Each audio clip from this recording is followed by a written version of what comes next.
Welcome to another adventure.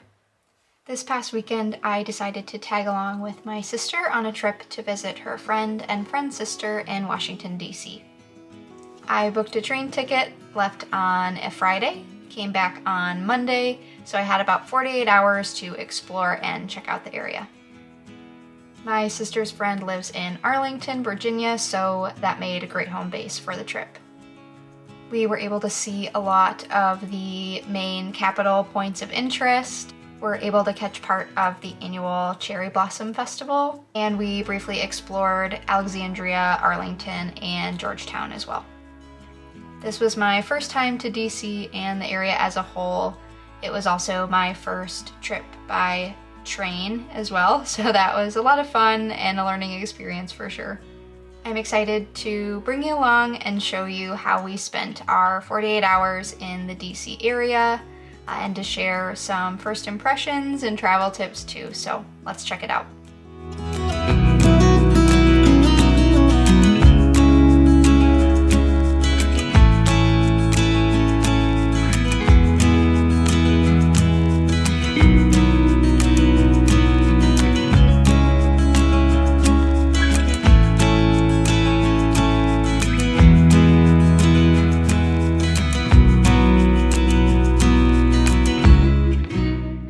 On Friday morning, I packed my bags for my first adventure by train. We luckily live very close to an Amtrak station, so after getting my things together, Matthew and Nova quickly drove me over there and saw me off.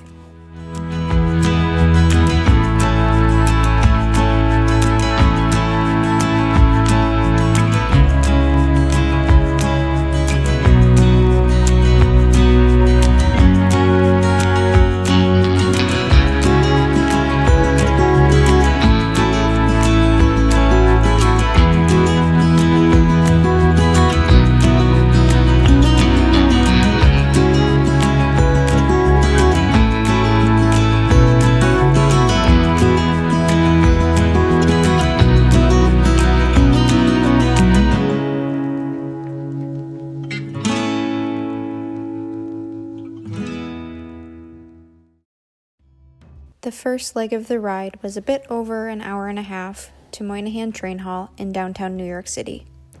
This station was a great surprise, easy to navigate, not terribly crowded, and it had some cool art installations to check out.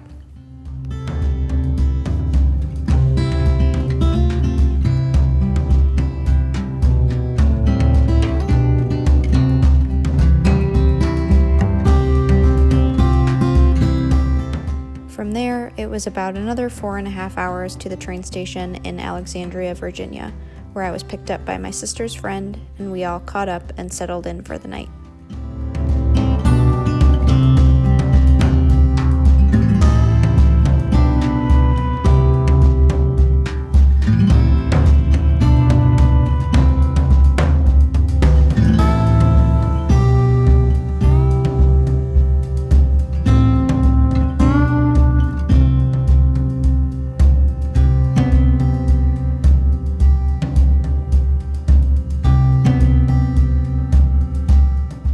The next day, we headed into DC and started our day with a delicious breakfast at Busboys and Poets. Not only did they have good food, but they also had a nice selection of gifts and books that were fun to look through while we waited for our table.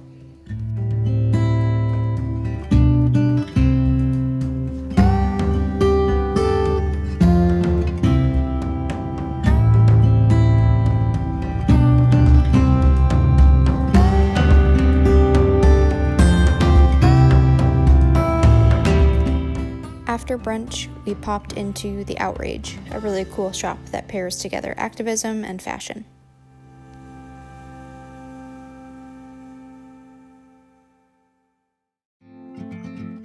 After bopping around a bit, we began our National Mall exploration at the White House, which was further away than I anticipated it being, and ventured onward from there, happy to be wearing comfortable shoes as we took in all of the sights, history, and crowds around us.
Despite the busyness, we enjoyed taking a moment to soak in the significance of everything around us.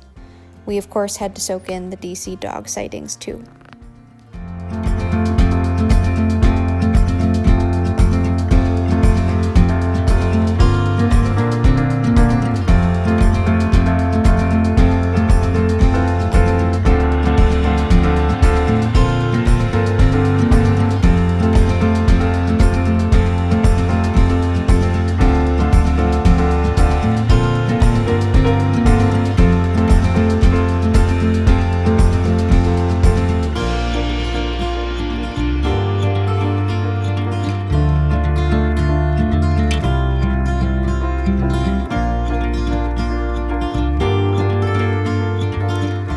We visited while the National Cherry Blossom Festival was going on, and I highly recommend taking in the city during this month-long annual festival. There are tons of cool installations and events all over the city during this time, and seeing the trees in bloom was the cherry on top of our trip, pun intended.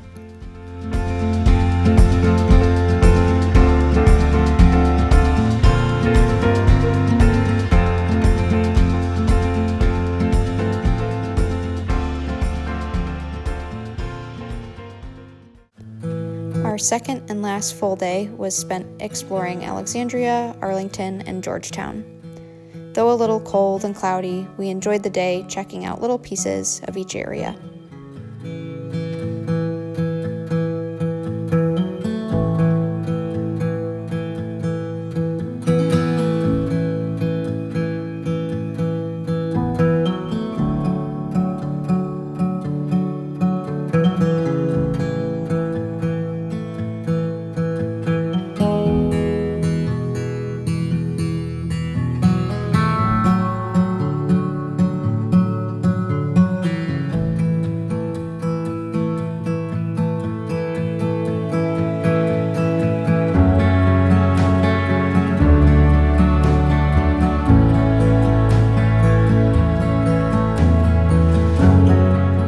We took a peek at the old stone house.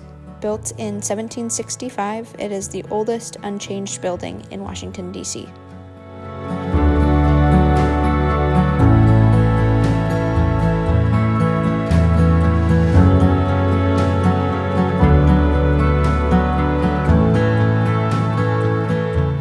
We then went for a pit stop at Olivia Macaroon to satisfy our sweet tooth before strolling the city and heading to Duke's Grocery for a drink, followed by dinner at Founding Farmers. Their goat cheese ravioli with butternut squash and chicken cutlet was one of the best things I've ever tasted.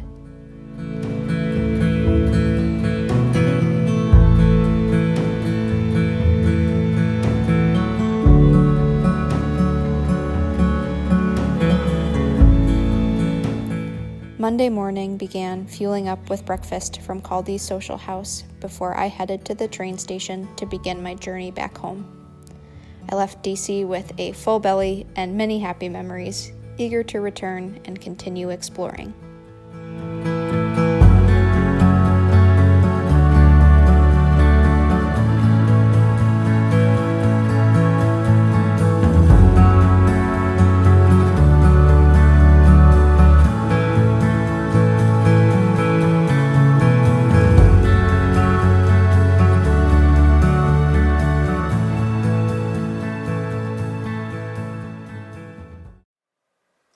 I realized on this trip that when I pictured Washington, D.C., having never been there before, I really only thought about the monuments and museums and points of interest and that sort of thing.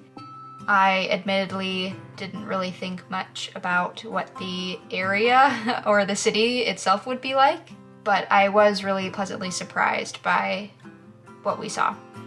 One of my favorite things so far about the East Coast in general, which also held true for Washington, D.C., was just this perfect melding of contemporary and historic. There was a really wonderful balance of both everywhere we went, so that was really cool. My biggest takeaways and some advice that I'd give to anyone looking to explore DC for the first time would be to, number one, give yourself more time than you think you'll need to explore the National Mall.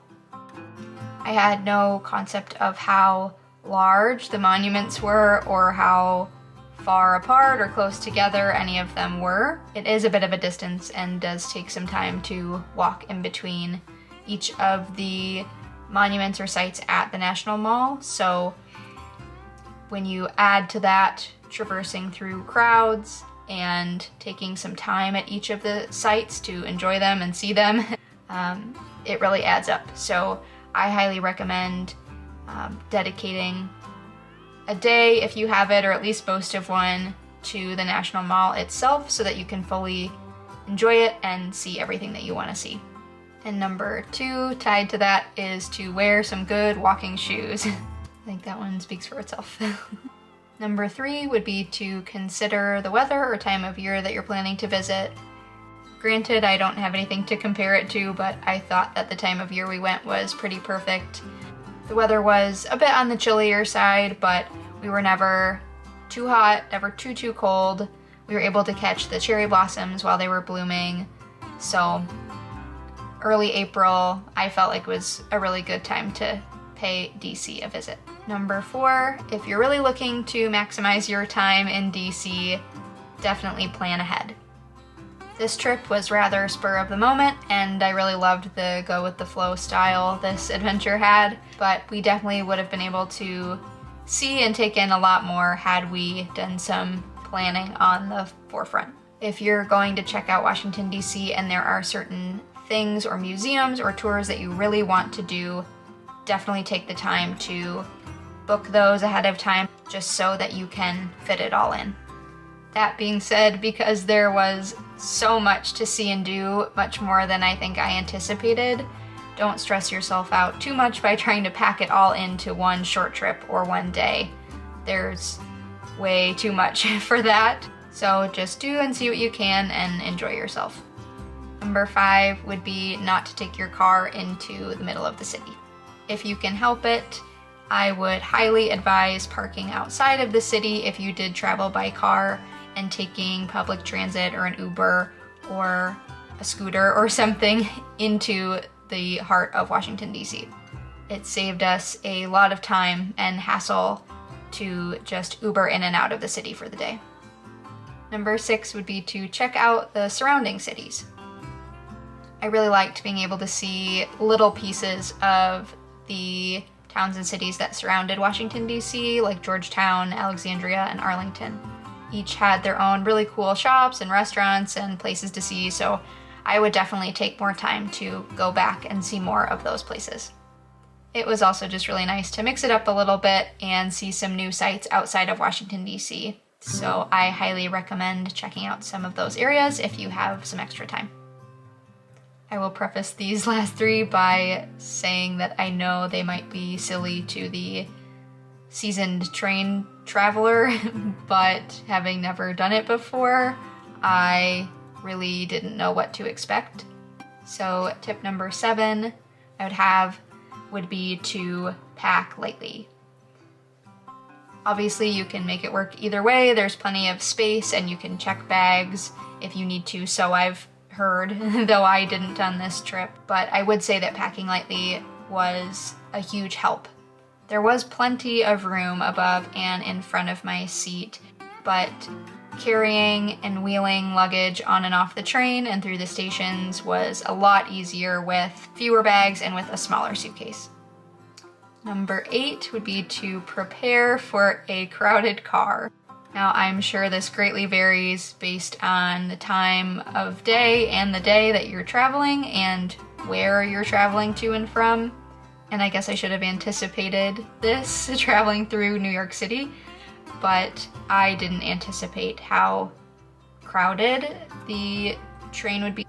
And trying to navigate that for the first time with as crowded as it was a little bit daunting. I definitely got on the first time and was looking for a set of 2 seats that were open so I could sit by myself as just a single traveler. If your train is full, just save yourself the time and effort and find the first open seat and just take it whether it's with your party or not, or next to a person or not, likely next to another person. People will be getting on and off at different stops anyways, so odds are at some point you'll be able to have a seat to yourself. Number 9 would be to download the app. I traveled on an Amtrak train. I'm sure other trains probably have apps as well, though I'm not sure. But having that on my phone made things a lot easier. It made it really easy for me to show my ticket on the train and have that ready. It also was really handy for checking train delays or change times or things like that. My train was delayed pretty significantly coming back into New York, so it was nice just to be able to keep up with that on my phone and not have to worry about finding or standing near a posted sign or board that had the updated times. And finally, number 10 would be to enjoy the scenery.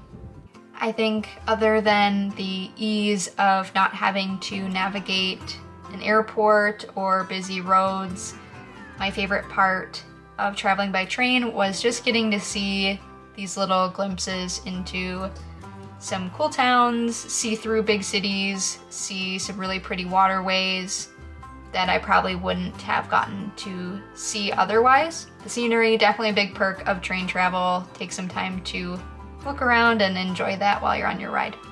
I had a great time exploring Washington, D.C. and traveling by train for the first time. Thanks for watching, and I'll see you on the next adventure.